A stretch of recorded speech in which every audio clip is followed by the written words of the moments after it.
Kita lagi ada di depan Kantor Berita Antara. Yuk ikutin keseruan kami. Check it out.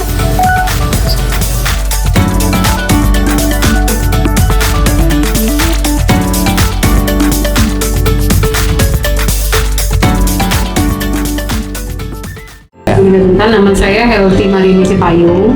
Di sini menjabat sebagai Kepala Biro LKBN Antara Biro Kalbar. Untuk sejarah dari Antara sendiri, Bu. Ya, jadi Antara ini sebenarnya panjang ya. Kalau misalnya kawan-kawan juga bisa searching atau googling, LKBN Antara itu sudah ada sejak tahun 1937, bahkan sebelum Indonesia ada. Merdeka ya. Jadi kantor berita ini itu didirikan oleh pejuang juga, para pejuang pra kemerdekaan. Jadi ada 4 orang pemuda waktu itu, ada Malik, terus ada Pak Sumanang, ada Pak Sipahutar sama Pandu Kartamiguna ya.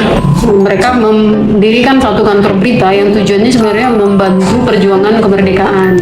Jadi tujuannya itu untuk menyebarkan informasi-informasi tentang upaya Indonesia memerdekakan diri. Jadi itu cikal bakalnya Antara.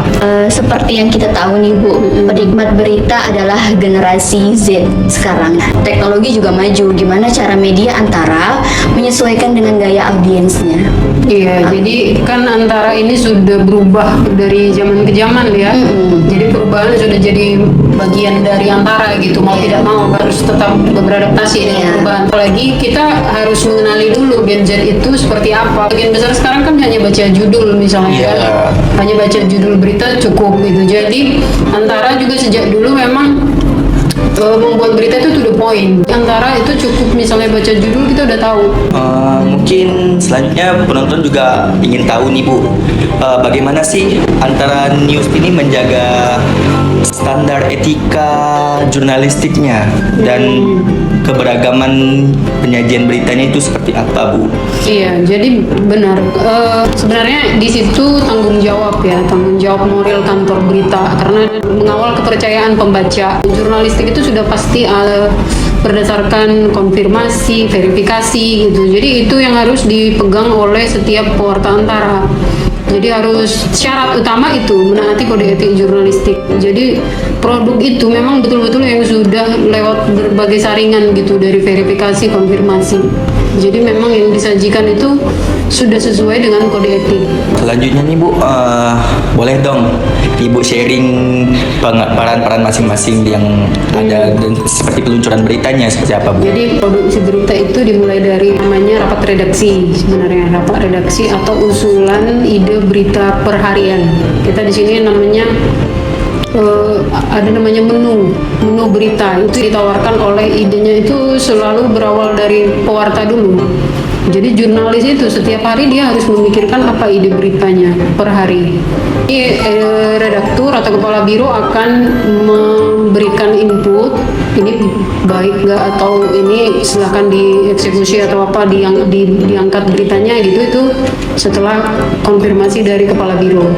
Nah kalau misalnya oke gitu kan ide liputan tadi oke, pewarta akan membuat berita itu atau mencari informasi, menggali, mengumpulkan, menuliskan, membuat beritanya dan kirim lagi ke editor untuk dicek gitu, diedit kan oleh editor. Kalau dianggap sudah bagus atau baik baru disiarkan di webnya Antara, di portal. Jadi seperti itu oleh IT. Jadi kita kan ada pewarta, editor, dan IT. Jadi ada tim juga yang mengupload berita.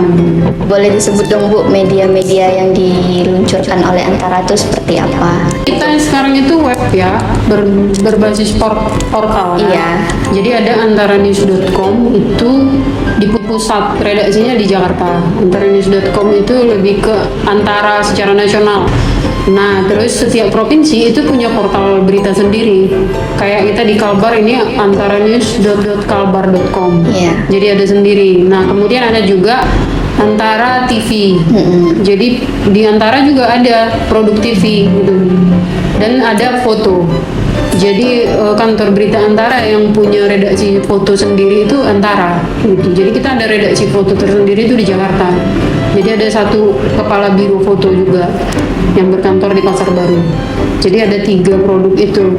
Nah, tapi semuanya bisa dinikmati di antaranews.com. Tapi bisa juga di antarafoto.com. Itu bisa dibuka, diakses. Banyak sekali ya Ibu forum-forum yang Iya. dijelajahi oleh Antara ini. Oke, udah di penghujung wawancara ya. Iya. Ya. Makasih ya Ibu udah ngasih waktunya. Sama-sama. Kita Semoga ini bermanfaat ya. iya Amin. bermanfaat. Terima kasih. Terima kasih banyak Ibu ya.